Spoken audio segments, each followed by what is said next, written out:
Hello.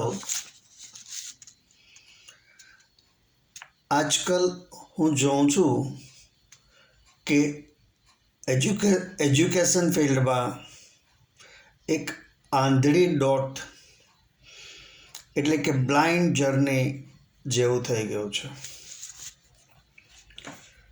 દરેકને આસમાનમાં ઉડવું છે, ખૂબ પૈસા કમાવા છે, દરેકને લક્ઝરિયસ જીવન જીવવાના સપના છે. અમુક સમય પહેલાં એક પ્રવાહ આઈટીનો આવેલો. જેને પૂછો તે કહે આઈટીમાં છું. પગારના પેકેજની વાતો તો લાખોમાં જ થતી. પછી એક સમય એવો આવ્યો કે પ્રવાહનું વહેણ એમબીએ તરફ બદલાયું. બધા જ માસ્ટર્સ ઓફ બિઝનેસ એડમિનિસ્ટ્રેશન થવા માંડ્યા. પણ આ બધા માસ્ટર્સ ઓફ બિઝનેસ એડમિનિસ્ટ્રેશન ખૂબ જ ઓછું ભણેલા માલિકોની કંપનીઓમાં નોકરી કરવા માંડ્યા. ઉપરાંત મને સમજાતું નથી કે સિવિલ, મિકેનિકલ, ઇલેક્ટ્રિકલ, એન્જિનિયરિંગની ડિગ્રીઓ મેળવી પોતે જે માત્ર ચોપડીઓમાં ભણેલા છે તે ફિલ્ડનું પ્રેક્ટિકલ નોલેજ અને અનુભવ મેળવવાની પરવા કર્યા વગર એ બધા જ એન્જિનિયરો પોતાના નહીં પણ અન્ય રાજ્યમાં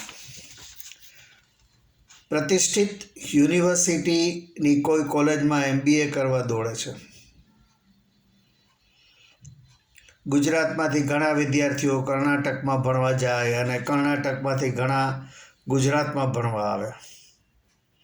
પારકે ભાણે લાડવો મોટો. The grass is always greener on the other side of the bank.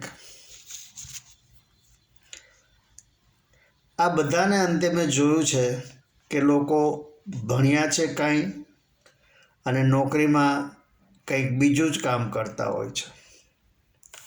મારો એક મિત્ર તો મિકેનિકલ એન્જિનિયરિંગની ડિગ્રી મેળવી દાણાપીઠમાં ઘઉં વેચવા બેસી ગયો. તેણે કહ્યું કે મને જો નોકરીમાં જે 1 મહિનાનો પગાર મળે તેટલું તો હું ક્યારેક એક જ દિવસમાં કમાઈ લઉં છું. અને હવે તો દરેકની નજર વિદેશ તરફ જ છે. વિદેશ ભણવા જવાનું અને ત્યાં જ સેટલ થઈ જવાનું.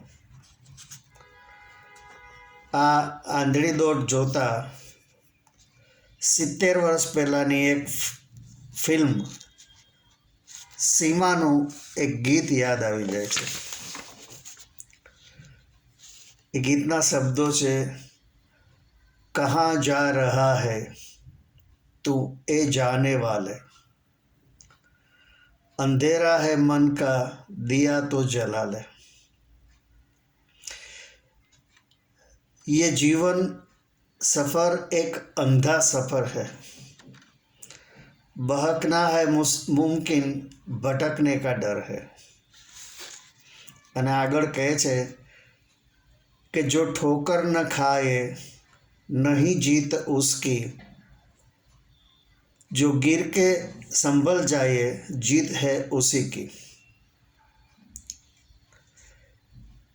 મને યાદ આવે છે કે અમારા સમયમાં બહુ વિકલ્પો જ નહોતા, એટલે નિર્ણયો લેવા બહુ સહેલા હતા. પરંતુ હવે એટલા બધા વિકલ્પો છે કે જંગલમાં ભટકતા રસ્તો શોધવા જેવું છે. મોટે ભાગે વિદ્યાર્થીઓ જ પોતાના ગ્રુપમાં થતી વાતચીતને આધારે આગળનો માર્ગ નક્કી કરે છે. મા બાપે તો માત્ર મોહર જ મારવાની છે અને આર્થિક વ્યવસ્થા કરવાની હોય છે.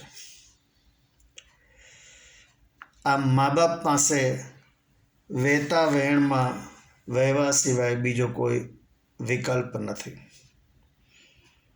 આપને મારી આ વાત ગમી હોય તો મારા વિડીયોને લાઈક કરજો, મારી ચેનલને સબસ્ક્રાઈબ કરજો અને આપના ગ્રુપમાં શેર કરજો. આભાર. આવજો.